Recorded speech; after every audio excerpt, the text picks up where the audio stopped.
পটুয়াখালীর কলাপাড়ায় গভীর রাতে ঘরে ঢুকে হাত পা ও মুখ বেঁধে শাহনাজ পারভিন লাকি নামের এক নারীকে হত্যার পর ডাকাতির ঘটনা ঘটেছে। এ সময় আসবাবপত্র ভাঙচুর ও মালামাল লুট করে ডাকাত দলের সদস্যরা। চাঞ্চল্যকর এই হত্যাকাণ্ডের পর এলাকাবাসীর মধ্যে আতঙ্ক বিরাজ করছে। ঘটনার তদন্তে মাঠে নেমেছে পুলিশ।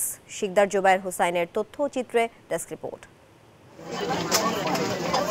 সোমবার গভীর রাতে ডাকাত সদস্যদের হাতে প্রাণ হারান শাহনাজ পারভিন লাকি নামের এক নারী।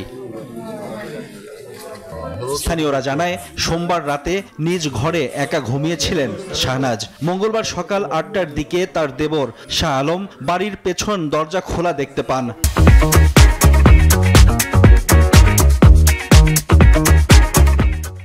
ঘরে ঢুকে হাত পা ও মুখ বাঁধা অবস্থায় শাহনাজের মরদেহ দেখতে পান তিনি। তার চিৎকারে স্থানীয়রা ছুটে গিয়ে পুলিশে খবর দেয়। বাড়িতে এক মহিলা ছিল, তাদের আত্মা বাইন্দে আসলে সে মৃত্যুবরণ করছে। আমরা আতঙ্ক আসলে যার যার বাড়িতে থাকবো, এরা বর্তমানে আতঙ্কে আছি। আমরা সাথেও যদি কেউ জড়িত থেকে থাকে তাদের আইনের আওতায় নিয়ে আইনগত ব্যবস্থা করা উচিত। পরে ঘটনাস্থল থেকে মরদেহ উদ্ধার করে ময়না তদন্তের জন্য পাঠানো হয়। তবে এটি শুধু ডাকাতি করতে এসে হত্যা নাকি পরিকল্পিত হত্যা, সেটি তদন্ত করছে পুলিশ। এর আগেও এলাকায় বেশ কয়েকটি ডাকাতির ঘটনা ঘটায় এলাকাবাসীর মধ্যে আতঙ্ক বিরাজ করছে। Desk report, news 24।